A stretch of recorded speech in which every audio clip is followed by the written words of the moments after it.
साथियों नमस्कार। Real news channel में आपका हार्दिक स्वागत है। देश प्रगति पर है।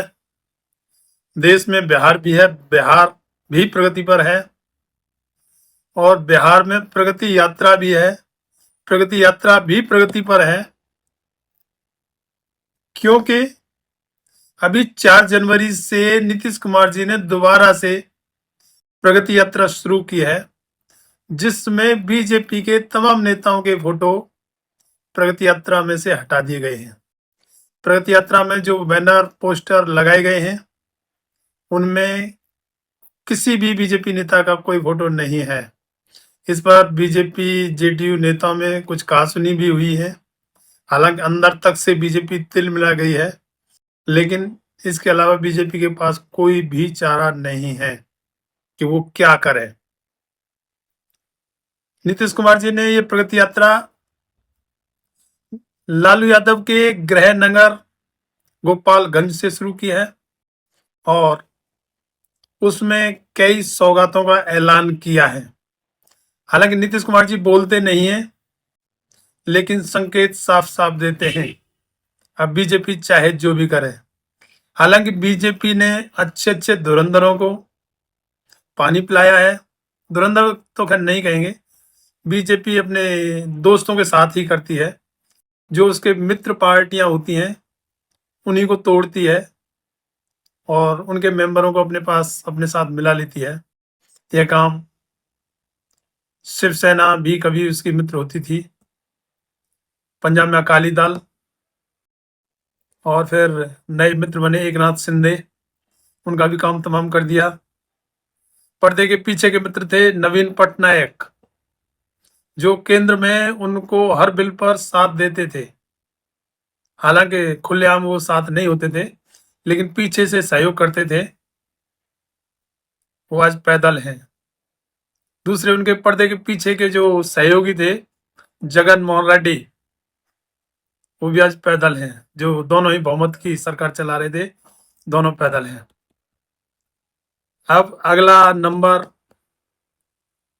नीतीश कुमार जी का आने वाला है, लेकिन आ पाएगा या नहीं भविष्य के गर्त में है। नीतीश कुमार जी भी खांटी नेता हैं।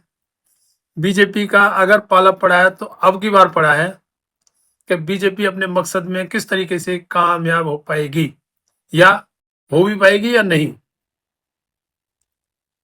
क्योंकि बीजेपी डाल डाल तो नीतीश कुमार जी पात पात हैं। वो भी अपने, हालांकि लालू यादव जी ने तो यहां तक कहा था कि नीतीश कुमार जी के पेट में दांत है, तो ये अलग से ही उन्हें एक, क्या कहेंगे, डिग्री मिली हुई है। खैर, अब कहानी यहां तक पहुंच गई है कि नीतीश कुमार जी ने बीजेपी नेताओं के तमाम फोटो अपनी प्रगति यात्रा से हटा दिए हैं। प्रगति यात्रा चल रही है और उधर बीजेपी और जेडीयू का शीत युद्ध जारी है। नीतीश कुमार जी वैसे बोलते नहीं है, लेकिन संकेत साफ देते हैं। जब अमित शाह जी ने संसद में बाबा साहेब का अपमान किया था और देश की इतनी सारी पब्लिक ने उस पर रोष व्यक्त किया था, उसके बाद में अमित शाह जी ने प्रेस कॉन्फ्रेंस तो की।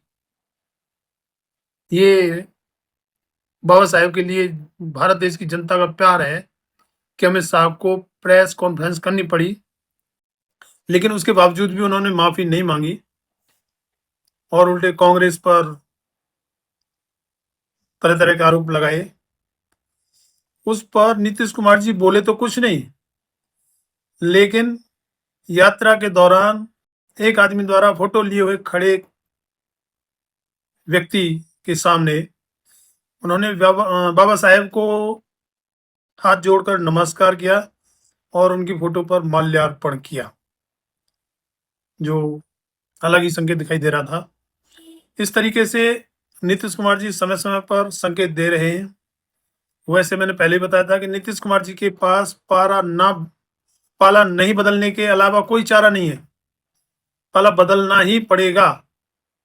ऐसे हालातों में जब बीजेपी, वक्फ बोर्ड, SC ST कमीशन में डिवीजन और उनके मंदिर मस्जिद मुद्दे, बाबा साहेब का अपमान, आदि आदि इतने मुद्दे हैं बीजेपी के कि जिनके साथ चलना नीतीश कुमार जी के तो बस की बात नहीं है।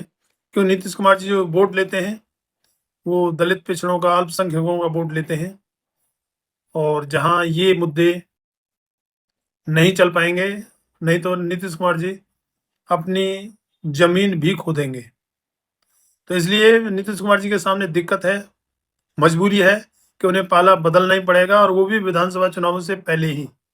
हालांकि हालात तो पहले ही बन रहे हैं, जल्दी के ही बन रहे हैं, जल्दी ही कुछ होने वाला है।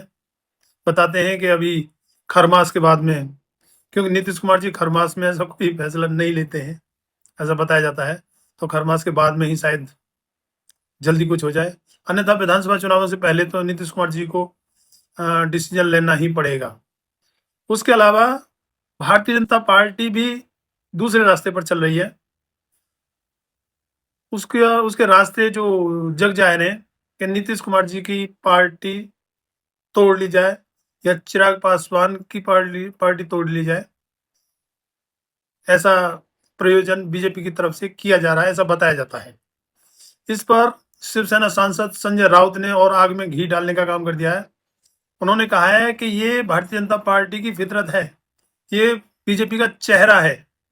वो हमेशा अपने मित्रों के साथ में इसी तरीके से विश्वासघात करती है, जो उनको संकट के समय पर साथ देता है, उन्हीं के साथ में ये उनके पार्टी को तोड़ती है। और नीतीश कुमार जी के भी 10 सांसदों को बीजेपी तोड़ने जा रही है, ऐसा खुलासा शिवसेना सांसद संजय राउत ने किया है।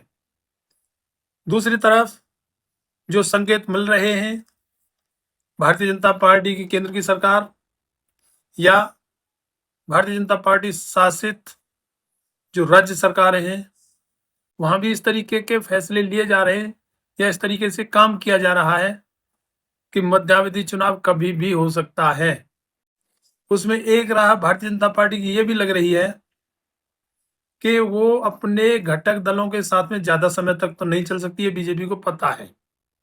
इसलिए बीजेपी अपने घटक दलों को इतना मजबूर कर दे कि वो सरकार को गिराए, और भारतीय जनता पार्टी भी चाहती है कि चुनाव दोबारा से कराए जाएं और मध्यावधि चुनाव हो, और उसका ठीकरा घटक दलों पर फोड़ा जाए कि उन्होंने सरकार गिराई। मतलब Bharatiya Janata party victim card भी खेलना चाहती है, उस तरीके से भी फैसले ले रही है, ऐसा बताया जा रहा है। तो आगे आने वाले पलों में कुछ भी हो सकता है, मध्यावधि चुनाव भी हो सकते हैं। तैयार रहिए और इंतजार कीजिए। इस पोस्ट में इतना ही। वीडियो अच्छा लगे चैनल को सब्सक्राइब, लाइक और कमेंट में अपनी राय जरूर दें। इसके बारे में आप लोग क्या सोचते हैं? क्या नीतीश कुमार जी जल्दी पाला बदल सकते हैं, या भारतीय जनता पार्टी जल्दी ही मध्यावधि चुनाव की ओर बढ़ रही है? धन्यवाद। जय भीम।